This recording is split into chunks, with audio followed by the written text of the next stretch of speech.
What is up, comic fam? Welcome to the Legion of Comics. I'm Mark, and today we're here to take a virtual tour through another amazing shop here in the Augusta area, Top Dog Comics, as well as talk about some of the baddest dudes in the DC universe. Before we do any of that, check this out.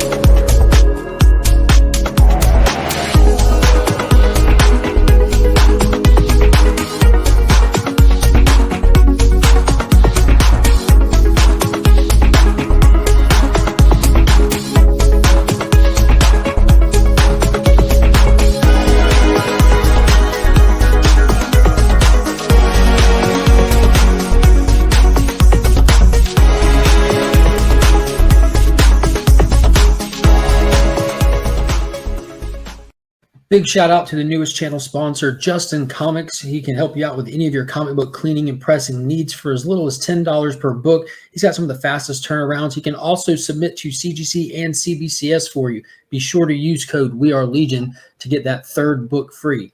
Also, big shout out to Big Time Collectibles, the channel sponsor who sponsors the monthly Legion Loot giveaway. If you're in the market for some exclusive comics, high ratio variants, or just looking to complete your FOC orders, be sure to check out BigTimeCollectibles.com. You can also follow them on Instagram as well as Facebook. And definitely consider joining the channel. You can hit that blue button down below and become a channel member today and get access to loyalty badges, custom emojis, as well as getting entered to win that monthly Legion loot. All right, guys, so let's get right into it. So Augusta, Georgia is a fantastic place for a couple of things. Golf, if you're into that, and comic book collecting, because we have numerous shops here. I've already spotlighted a few of them on the channel. My LCS, where I have my normal weekly pool, is the Augusta Book Exchange. Big shout out to Paul and Donna over there always. And that's not the only shop, though. Each shop kind of tailors for different interests and has different strengths and different weaknesses. So one of the shops that has been here for not as long as the other ones is Top Dog Comics.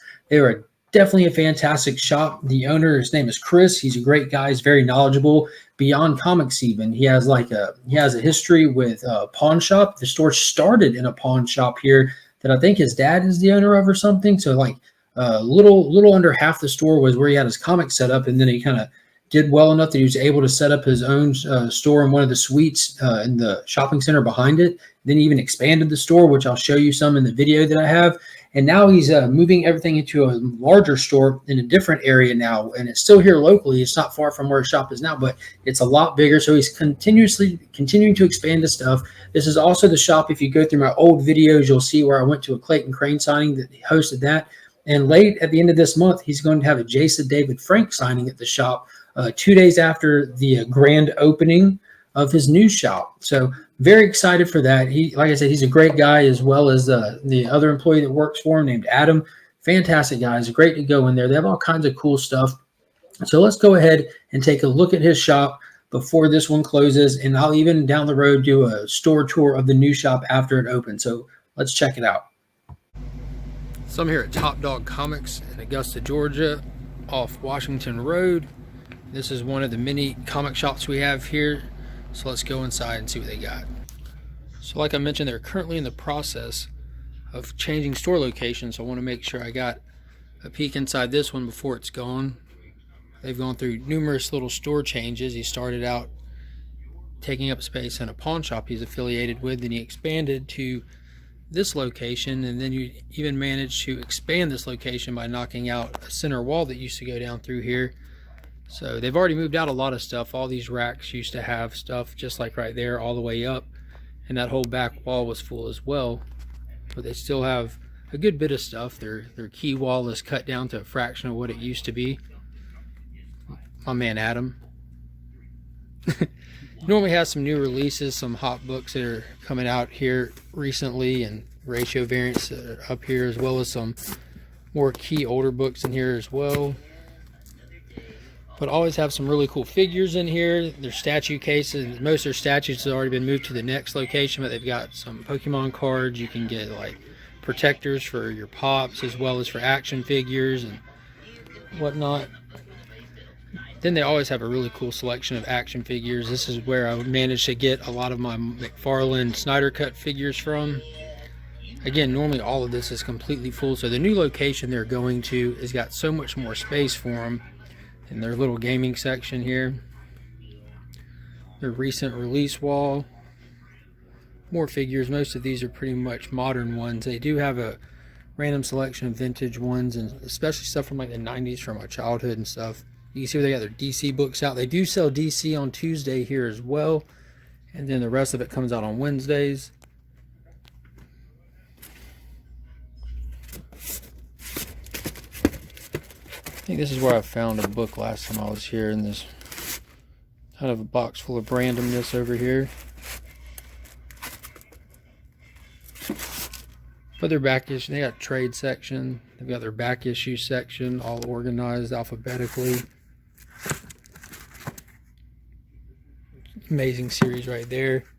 Amazing series right there. Pulling out the DC Kirby first Mark Shaw Manhunter right there. But this is where Finn gets a lot of his Transformers. Every week we try, when we come here, always make sure to let him check out these smaller Transformers and whatnot. But yeah, that's pretty much it. Let's take a look at some of the stuff I picked up from here recently. All right, guys, as you see, the shop is not nearly as full as it was previously, because I mean, it was packed to the gills. Like, all those short boxes had stuff running all the way up to the ceiling. Every bit of the walls was covered. So it's going to be nice for him to be able to get into a bigger store where his merchandise can breathe, as well as, I mean, it's got to be hard to keep up with everybody in your store when it's that full, but he has a lot of great stuff. That's the shop that I was able to pick up most of all the McFarlane Snyder Cut figures that I have, that I'm looking forward to making a video on eventually. I'm trying to work out the whole editing thing. That's partly why I wanted to do more videos like this, to kind of get myself used to doing some more stuff like that when I have time. But so I do like to go key hunting there, because he gets a variety of stuff, and you never know what he'll have on his wall. And normally that whole back wall behind the counter is full of keys. But it's the boxes on the counters that I'm normally more interested in, because they have more of a variety of stuff, and it's not already slabbed up. I love me some slabs. I sent some stuff off today, actually, to get slabbed up, which you'll be seeing when it returns to me. It is going to be fast, because it's submitted under the 2-day turnaround time. So I'm looking forward to getting those back and having that video before Christmas. But so these books that I want to talk about today, it's DC Comics, and not just that, it's some of the baddest dudes in DC Comics, some characters that I absolutely love. And I kind of toyed with picking it up one time, and then I put it back, and then I went back again. And actually, I don't know how I looked over it, but it's 2 issues, and this is the one that I picked up a few times and put back down. And this is Justice League of America issue number 30. And this is the first cover appearance of the Crime Syndicate. Like I said, some of the baddest dudes in DC Comics. So they're from Earth 3. So for those that don't know, the whole multiverse thing in comics started with DC back in the day, when they had the JSA Golden Age characters, and they had to find a way to integrate them into the current characters. So they just set up 2 separate Earths. Earth 1, where our modern characters were, like Barry Allen and Hal Jordan. Then all the older characters were on Earth 2. Well, this introduced us to Earth 3, not this issue. This is just their first cover appearance. And this was basically the evil counterparts. Like, on this world, Green Lantern is a bad guy, Batman's a bad guy, Flash is a bad guy, Superman, Wonder Woman, and they didn't even go by those names, but it was so cool. I love all these anti-analog kind of characters and stuff, where they take your beloved favorite characters and they just flip them on their heads. So I put it back, but then the next time that I went, I noticed that they actually had issue number 29. I don't know how I looked over it. He said it had been sitting there. But this is the actual first appearance of the Crime Syndicate. They didn't make the cover, but you got like the Atom Smasher there. You got Black Canary, Dr. Fate, Hawkman. You got Dr. Midnight. You got the JSA over on Earth 2 looking down on the heroes of Earth 1 and the fracturing in it. And that's when we get introduced to Earth 3. So let's take a quick peek. Like, what did first appearances look like back in the day? Because these characters were rolled out in August of 1964. Gardner Fox and Mike Sekowsky or something like that created them and rolled them out. Now we know with like first appearances, there's always this big rollout. There's big hoopla. They got these cameos. They got these teases and blah, blah, blah. So let's look at the first page of issue number 29 at the actual first full appearance of the Crime Syndicate. pretty underwhelming, right? They're just right there, because back in the day when you had all these different Earths and all these different characters, they wanted to give you these presentation pages pretty much where they show you the characters, their names, and kind of like what you should be expecting them to be doing or where they're at when you start the book. So you have the whole lineup of the Justice League that'll be appearing, the Earth 2 Justice Society characters, as well as the Earth 3 Crime Syndicate right there on the cover page. But that's not just it with their rollout. Let's actually take a look and flip through a few of these first pages of issue number 29 and see what the rollout actually looked like. Check this out. So they really didn't waste any time. Once they get to the opening page and they just introduce the characters you could expect in the book, we turn right to Central City, where a speedster, who you would assume is the Flash, is not. And we get Johnny Quick. They immediately introduce Power Woman, or Superwoman, I'm sorry. We get these awesome bubble heads where they introduce the characters, because back then it was definitely difficult for everyone to keep up with all of them. But there they are in all their glory. Power Ring, Owlman, Superwoman, Ultraman, Johnny Quick. Such an amazing team. Such a dastardly set of villains. Absolutely love them. And I love that they've held the test of time. And we're just even recently had their own mini-series from DC, establishing them in the current Omniverse. Even the old ads in these books are fantastic. So as you see, there wasn't a huge fanfare. They just were. They were just there. They're just going through the motions and getting right to it. And like, I think that's pretty cool. Like back then, there wasn't that huge craze that there is now and all the secondary markets and flippers. They just put them out there. And like, if you hit, you hit. If you were a flop, you were a flop, and only time would tell. But it was pretty cool just seeing that image of them like that.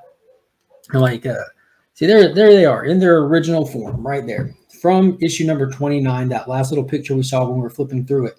But look how far they've come, because from issue number 29 all the way to the mini-series that I mentioned before, there they are.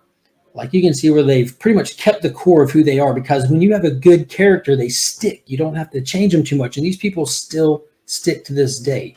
Like they're absolutely insane. I've absolutely loved them. But man, I'm excited to have gotten these books. And big shout out to Chris and Adam over at Top Dog Comics, because these are going to end up going to Justin Comics over on Instagram, my good buddy over there. I'm going to get them cleaned up to the best of their ability and pressed out, because you can even see where this issue, you can see that ridge right down the middle, because back in the day, comics would be tied up. And I believe that this is kind of a surefire kind of evidence that was that twine line that went over the book. But yeah, still absolutely love these books. Love me some DC Comics. Let me know in the comment, what do you think? Who are some of the baddest villains you know? I mean, obviously, you got the man Darkseid, but he's got a purpose. These guys are just evil. Like, if you read that run Forever Evil that DC did during New 52, wow, like, took them to a whole different level. So be sure to leave a comment below. Definitely consider joining the channel if you haven't already. Big shout out to all the channel members already. I cannot thank you guys enough. And I do have to update that card. I'll have an updated one at the end of this video, because we had the cover collector Sammy join the channel. Big shout out to the cover collector. Can't thank you guys enough. And as always, I'm Mark, but we are Legion.